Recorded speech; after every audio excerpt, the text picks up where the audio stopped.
Hello, everybody, and welcome to the Spoiler Warning Podcast. This is review number 718 with a review of Triangle of Sadness. I'm Christopher Schnese. And I'm Stephen Miller. And if you're joining us for the first time, the Spoiler Warning Podcast is a weekly film review program. Each week in the show, we're going to dive in, debate, discuss, and argue over the latest films coming to a theater near you. This week, we are gathering to talk about a little film that's trying to take on the rich and knock them down a peg, maybe. And if you've seen the trailer for this film, you know that there might be a lot of vomiting and poop water flowing about at least some point in this film. My question for you, Stephen, is we like to go to an Alamo Draft House, right? We like to sit in a crowd full of people and eat some food. Sometimes maybe a pizza, a little Philly cheesesteak, maybe brisket burger. Like. Some nice, yummy dishes. Did you change your usual routine walking into this movie, knowing what you like? It's funny. I don't know if I intentionally did it for digestive reasons, but I did. Rather than having the alcohol and a burger, I had a buffalo chicken pizza and black coffee. And that wasn't like being kind to my stomach, but I think I was trying to avoid greasiness. And I think it's because something in me knew how the middle of this movie was gonna impact me. Yeah. What was your move? Oh, well, it's first of all, it just reminds me of, remember when we went and saw Raw at Alamo Draft House back in the day? And the server came by and was like, order food now. I'll drop it as soon as I can. You probably want to finish it before the 30-minute mark of this movie. And I was like, lady, I got it. I can watch somebody eat raw flesh. It's going to be fine. Yeah. For this film, burger, medium rare, please. But for this film, I just happened to grab a screening that was at 2:30 in the afternoon. So it was I had already had lunch. So I just went popcorn and an old fashioned, I had to go just classic movie experience. See, I wouldn't have done cocktail because I could tell even from the trailer that people are going to be vomiting up some cocktails in this movie. The good news is I couldn't really tell what was coming up at that point in the film. There is. See, I thought your opening question was going to be that I recently did a luxury cruise. Did I see people vomit or shit like in this movie? And the answer is surprisingly no. Yeah. No, I didn't want to. I didn't want to delve into the well and ask you about your luxury cruise experience, but I did just in my head. There is. I think it's safe to say that you and I probably didn't enjoy this film that much. We'll get into it a little bit more. I mean, you texted me after you saw it and apologized for making me watch the film. So at the very least, you don't think that I enjoyed it very much. Yeah, absolutely. So I've never been more confident of anything in my life. There was one bit. There was one gag, literally, in this film that actually made me laugh out loud, and there is, the aforementioned vomiting all over the place that we're seeing, and there's this shot just where from the outside of the boat, the squeegee rises up, it just wipes down the window, and I busted up laughing then because the comedic timing there, I was like, oh, you can do it. Mm-hmm. But yeah, we're not here to talk about squeegeeing vomit off the side of a $250 million luxury yacht. We are here to talk about Triangle of Sadness. Stephen, are you ready to get into this? Oh, I'm ready. We're going to take a listen to the trailer for Triangle of Sadness, and then we're going to come back and give everyone a review. So, is this runway casting for a grumpy brand or a smiley brand? So it's a grumpy brand, yeah? Congratulations! Show me that Balenciaga look. Suddenly I'm dressed in something way less expensive. It's H&M! Yay! Balenciaga! And H&M! Balenciaga! And H&M! You looks paid for the tickets. Not bad, huh? So what do you do? I sell shit. The success of a luxury cruise mainly depends on you. I don't want to hear anybody saying no. It's all always. Yes, sir. Yes, ma'am. I command you, enjoy the moment. No, No? no, What? You say no to me? no, no. Oh, so it's yes. Yeah, no. Yes? Go in. Yes! The sails. Do you think it's possible to wash them? I don't think that's possible, ma'am, because this is a motorized vessel. Yeah. So we don't have any sails. It was sails. Yes. Well, then, in that case, we will clean the sails. Yes. Of course. Yes. What the world needs now is love, sweet love. It's the only thing To love. that there's love. just too little love.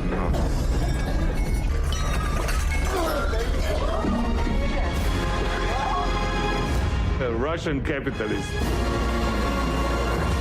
And an American communist. On a $250 million luxury yacht.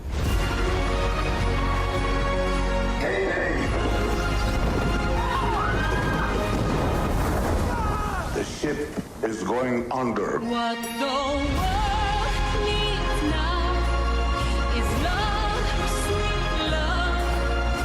No, not just for some, but for everyone.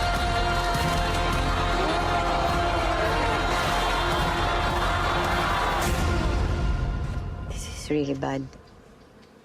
This is really, really bad.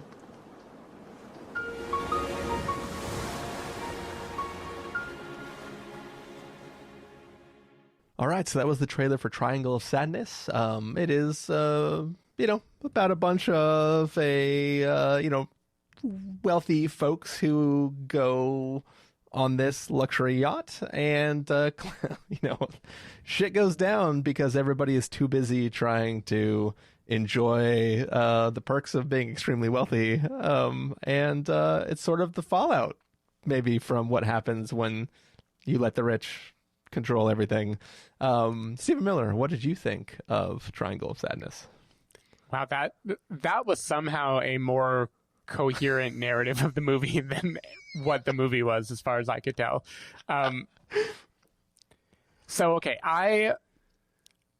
really enjoyed Force Majeure. Like, I like Ruben Östlund's sense of humor. I thought that movie was brilliant because it was honing in on one shameful thing a person did, a thing that you wish no one would notice, and then it put it under a microscope. It just makes you squirm under the awkwardness for 2 hours. That is what I think he does really well. At the start, this seems like it could be the kind of movie that does that. It starts with a relationship between Carl and Yaya and an awkward interaction at dinner. And there was a moment when I was like, oh, is this going to unravel the awkwardness about money where no one wants to talk about it, and yet they're living lives of luxury where they flaunt it, and there's going to be something interesting here about the tiny interpersonal details and how those jut against the big grand details. I was like, okay, I'm on board. Relationship drama started to go a little bit broad. There was a lot more yelling and crying and stuff than I expected, but it was like, okay, the table is set now. I'm ready for them to get on the boat, ready for them to meet other characters now. Maybe we're going to get a little backstory for each of them. Maybe there's going to be 5 couples on the boat, and I'm going to see what led all of them to the boat, and they'll all be different variations on this theme. You're imagining Lost? Yeah, or something. Something where it is using the boat to collide different viewpoints. But no, they're just on the boat. They're on the boat after that. Feels like they started filming with no one else on the boat for a while. It didn't even feel like they were actually on a luxury cruise. We just see them lounging around the whole of the ship or something. I don't know. Already something about the movie feels a little oddly paced.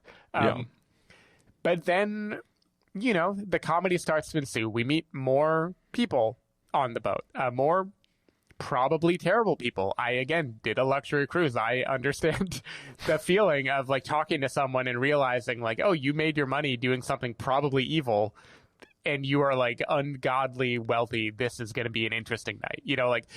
There were things there where when the movie started to kick into gear, I was vibing with. And I contend It sounds like you don't feel this way. I contend that there is a fantastic, like, 20-minute short or 25-minute short about a captain's dinner on a luxury cruise where all of these different rich people are trying to mingle with the staff, and disgustingly fancy food is being served, and they're slowly getting more and more sick, but pretending to enjoy themselves, and then all hell breaks loose. I think that movie, which is most of the trailer, would be a very good short film if you didn't have backstory for the characters, and if it ended right when the major gross out was really hitting the crescendo. I laughed a lot at those parts of the movie. I really enjoyed myself there. There's all these little details that I think they got right about how being in an environment like this, like, everyone wants to be having a wonderful time. You know, people are given, like, oysters covered in caviar, and they look disgusting, and you know they're all nauseous, but they're just, like, making a meal out of, like, slurping them down forever while they talk about, like, the grenades that they manufacture, you know?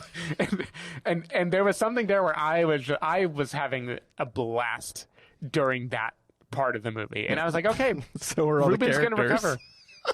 Yeah, Ruben's going to recover. He's going to turn it around. It's going to be this, like, symphony of madness from here on out, and it is going to be great. But no, he just escalates without having any meaning. Woody Harrelson, I would say, is completely wasted in this movie. There's this premise in the trailer of, like, a communist captain and a capitalist Russian guy having an argument that is just completely, like, bloated and self-aggrandizing and doesn't have a single funny joke and just goes on and on and on and on and on and on and on. And then it turns out there's an act 3 of this movie that lasts 8 hours that takes place on an island that I understand the social commentary, right? Anyone who watches 2 seconds of that act understands the social commentary of hierarchies and wealth are very different when you have to survive, and what does the world look like, blah, blah, blah. I found it, like, excruciatingly boring. I could not believe how long this movie dragged that third act. And it went what would have been like a C movie for me would have been like, well, it had a really funny middle section. It was a little bit too bloated. By the end of this movie, I was just like, fuck you. How long are you going to make me watch the fallout of this when you're not adding anything new to the equation? It feels like this movie just has one idea, which is rich people are hypocrites and they want power, but they don't actually have any meaningful skill set. You know, they don't know what to do when they have it. And it doesn't explore it. It just, like, beats a dead donkey over and over and over and over and over.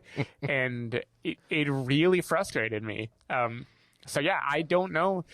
I'm sure the director wanted me to feel angry by the end. I can't imagine he didn't know that this is, like, an infuriatingly long, drawn-out, bloated comedy. But I didn't feel like it had a point. It just felt obvious and frustrating. Yeah, so I will concede everything about that dinner is great. The lead into the dinner, like the fact that the dinner has been pushed because of something else, and that pushing of that thing, and, like, the people on the boat are like, we have to say yes. Like, you know, all the food will be bad, right? Like, yeah. I love that setup and payoff. Like, force all the staff on the entire boat to do something stupid instead of prepare the food. Here's the punishment. I do enjoy all of the rich folk trying to pretend like everything is fine with their meal. There's even a scene where there's an older gentleman who sort of takes some collateral damage while he's trying to eat, and you see this, like, it's a brilliant moment of acting, which I don't know if it was like an ad lib or whatever the physical version of ad libbing is, where he decides whether or not he's still going to take a bite of that food after he's just been sprayed by vomit by somebody else. All of that works amazingly. The woman sliding around the boat trying to get a chance to puke in the toilet is brilliant. All of that comedy works because that is universal comedy. This film really thinks it's dissecting what it means. Like, it wants to have so many moments where it's like, oh, do you see how I'm really like thinking about this situation? Like in that opening, is this a smiley brand or a grumpy band? In that opening scene, there's a scene where like this guy is interviewing a bunch of male models, and there's this joke where the guy is like, how did your parents think about you becoming a male model? And like you like, my American brain is going like, oh, like because something about American like male models, blah blah blah blah blah. And the joke is like, how does it feel to make way less than a woman? Clearly that is a role reversal joke where this non-American, I guess, is trying to make a joke about like, oh, isn't it so whatever? And I'm like, okay, a little heavy-handed. Next scene is a couple at dinner, and they're starting to have an argument over who pays the bill, and then it turns into this theoretical commentary on traditional gender roles. But then the character goes, I don't want to be in traditional, like he's just saying the words about, like, if it was just watch them have a very natural argument about it and you pick up on the fact that the roles are reversed between this man and a woman, then like maybe that's saying something. But like the fact that everything is so on the nose and you're watching just every single thing that feels like it's a dissection of anything about our social norms goes on for way too long, and it goes so beyond a metaphorical dissection into like just stating things. You know, that dinner scene could have been interesting and could have been an interesting conversation to have, but it wasn't. The dynamics on the island could be an interesting thing to do, but you get it. And instead of being like, oh yeah, cool, like the in there, clean toilets, out here, I'm the captain, that's one sentence, and you've done the entire metaphor. You've made your statement. Now you're going to beat, like as you said, beat that donkey to death forever, right, continually trying to make this commentary. And it's like, I don't really think you're saying anything. Maybe you think you're saying something, filmmaker, but I'm like, you done said it. It's kind of like, you know, I'm one of the, like, you know, I'm one of the people that didn't enjoy force majeure that much. I enjoyed parts of it, but I just didn't really think it was doing that much. But you know, I'll even jump off to another film that I think everybody else loved more than me, which the name is escaping me, but it's a very force majeure presence about the two couples who are going on that little, you know, the movie I'm talking about. Right. The Loneliest Planet? Yeah, Loneliest Planet, something like that. Yeah. That film, I was like, loved it. Then the moment happens, and I'm like, that's the whole movie. I get it. And then it wants to go on, and I just wasn't as satisfied with how the going on.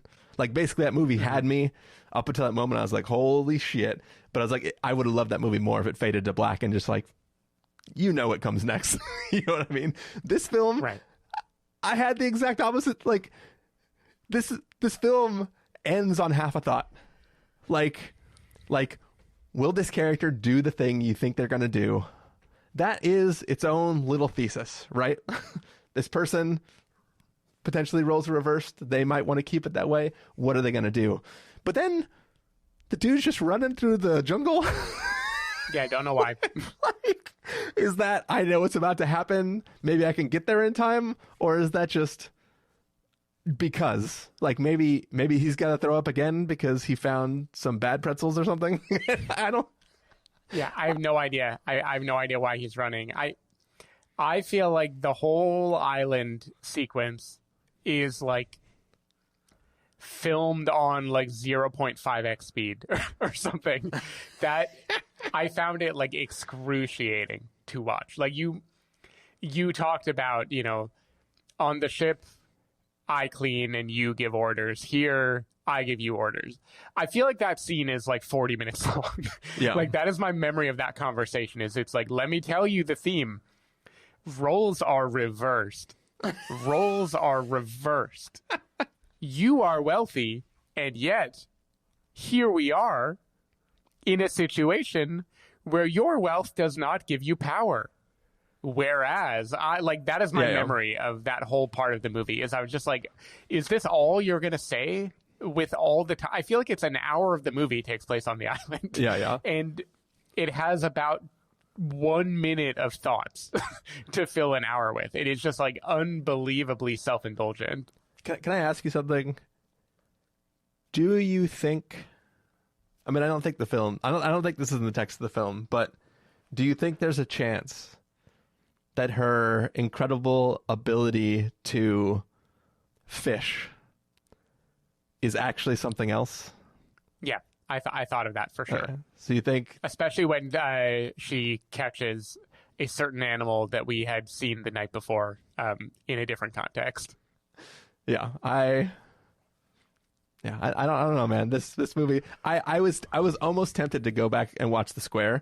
Like I didn't even realize before we had a conversation about it that it was the same person, but watching the trailer and having seen the trailer for The Square, they felt like they were in the same boat.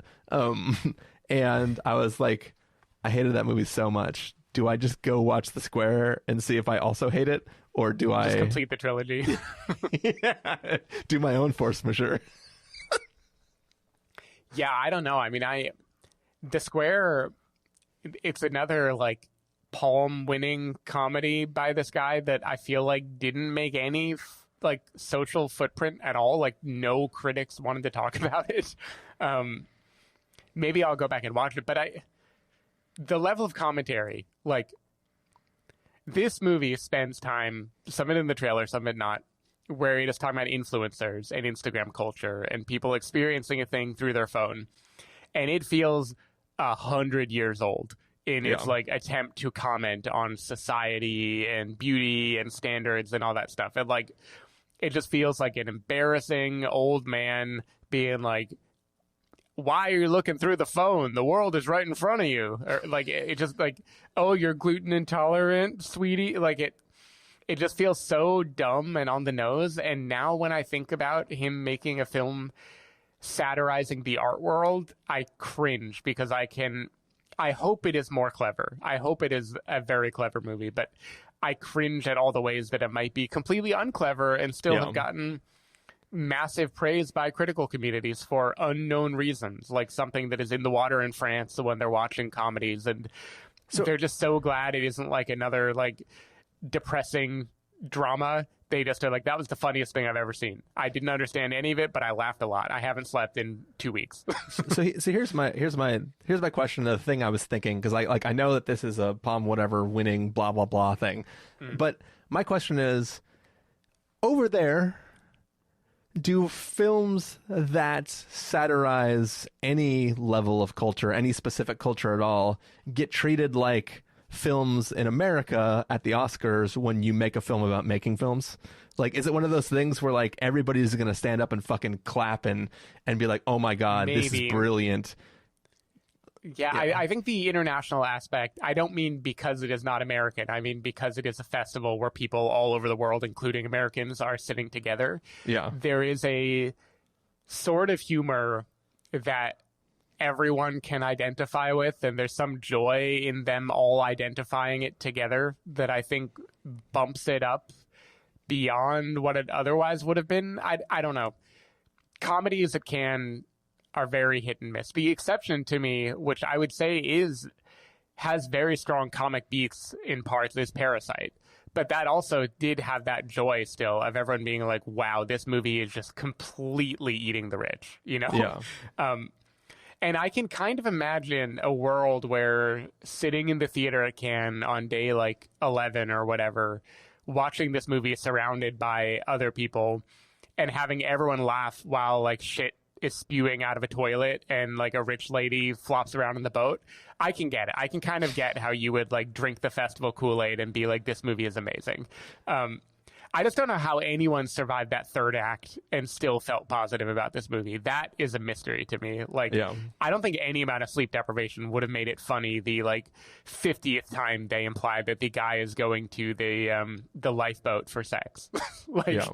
It's just, I was trying to figure it out, but I couldn't. Also, how many bags of pretzels did she have? Because I was trying to do pretzel math, and I was like, and hey, don't get me wrong. I love me some pretzels, some Schneider's pretzel bits, the big old ones that you get from Costco in the tub, like all kinds of pretzels, hot pretzels straight from the oven, peanut butter filled pretzels.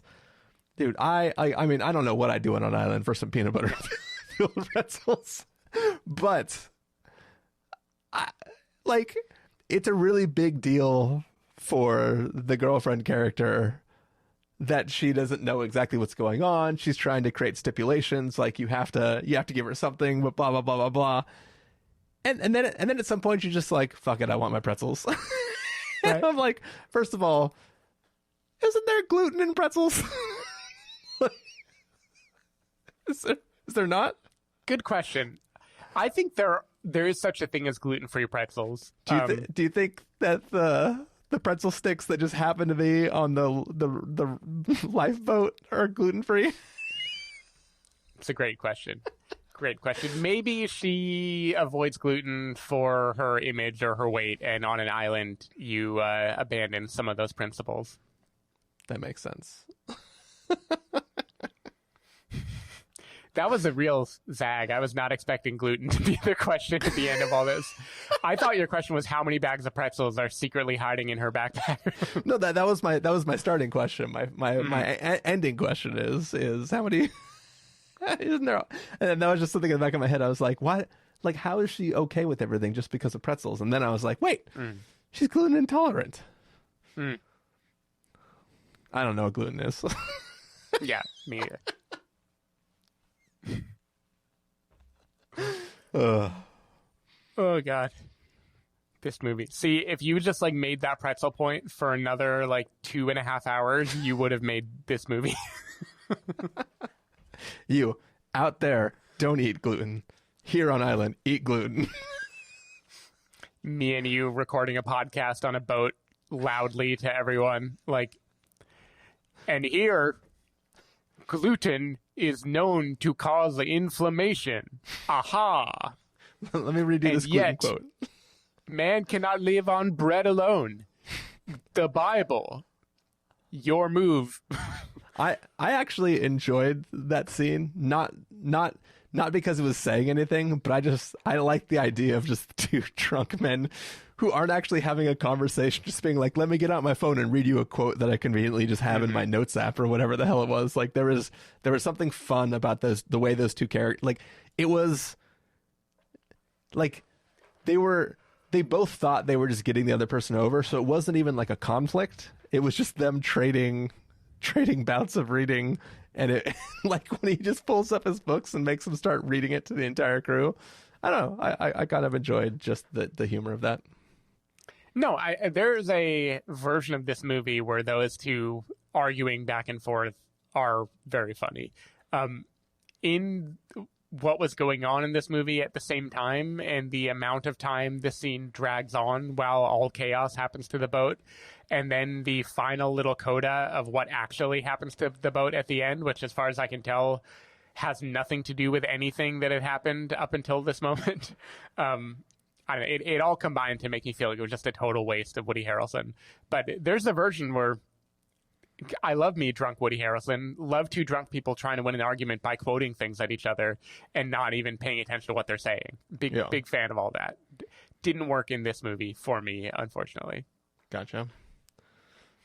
Cool. Well, any last thoughts before we, crash our boat off into whatever? Crash away. All right. Well, Stephen Miller, it's time for verdicts. If you're going to give us a must-see, recommend with a caveat, wait for until past the caveat, or a must-avoid, what would you give it? I am bringing this up to pass with a caveat only because I really do think the 25-minute short or whatever at the middle of this movie is very, very funny, and I laughed out loud quite a bit. And to me, if I laugh out loud more than once, I'm not going must avoid. Like, there is like something to make this a funny comedy. I think it would be a much better movie if you just like left at the halfway mark. To do your classic thought experiment of if the power went out, how would you feel about it?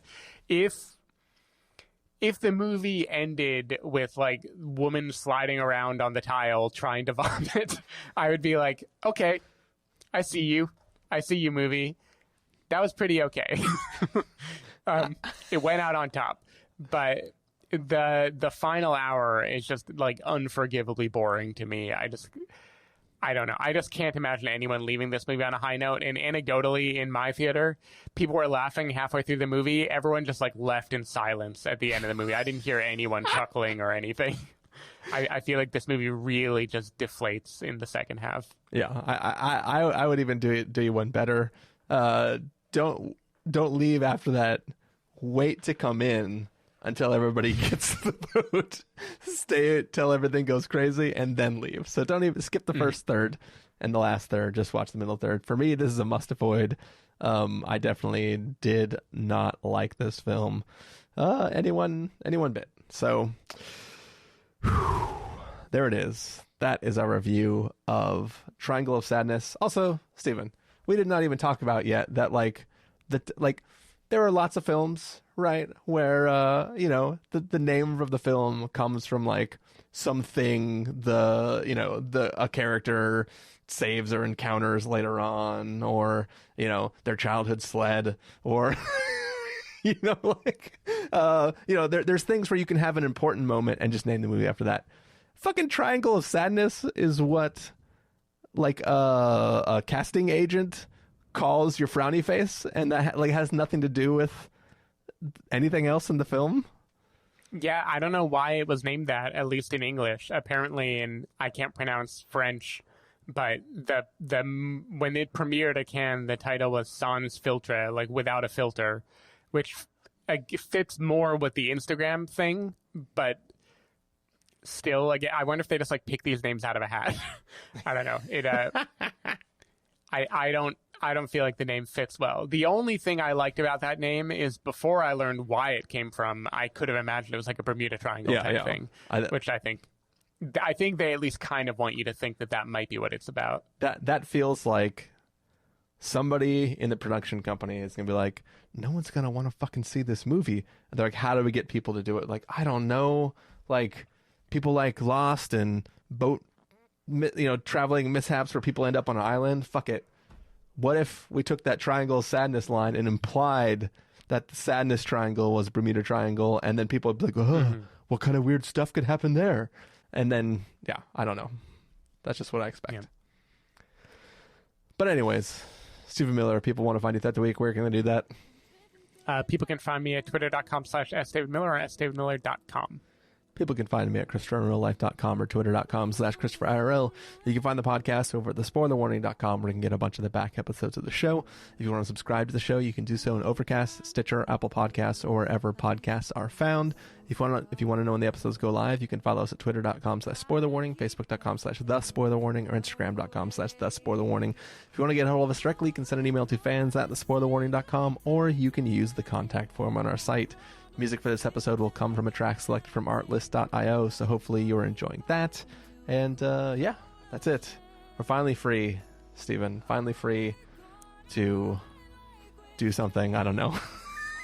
To eat weird sea urchin gel and okay. I don't know. Spend money. Were there any of those dishes that look good to you in that movie? I feel like there was. The octopus looked good to me, even though I knew it like wasn't good. Like, that's the problem. I knew from prior scenes that it wasn't going to be good. But like, octopus is damn tasty looking. I feel like the other thing too is like, I feel like these people would have genuinely like, it's, if there's somebody who doesn't belong there, who is like, this tastes wrong, but I have to continue eating it, then the joke works, because it's somebody who thinks this is disgusting, but just assumes that it's normal for everybody else and tries to play into it. But the fact that everybody there was not enjoying it. I do love the old lady though, trying to like give me more champagne so I can wash this down. That was a good visual gag. All I can say to that point is there is something about, quote, luxury, or at least like cheap luxury, where it's like, things aren't even good anymore, but people feel like it's fancy, and so they want to like it. And I think that is a real thing about like very rich people, at least that I've observed in situations like this, is someone will serve like flavorless. Okay, so rotten food probably wouldn't fly, but like flavorless food that is not as good as a hamburger, I can totally imagine a bunch of people, eating that and pretending it was delicious just because they think they're supposed to. Yeah, I think like rich people often have very bad taste. That's what I've noticed. Well, I guess we'll find out when it comes time for the menu, which I'm still super stoked I was about. going to say, the whole time I was watching this movie, I was like, damn, I hope the menu pulls this off. But yeah, that's it. That's a review. And unlike that movie, we're not just going to go on for hours. We're going to say goodbye. No, we're done. Right now. Bye. Bye.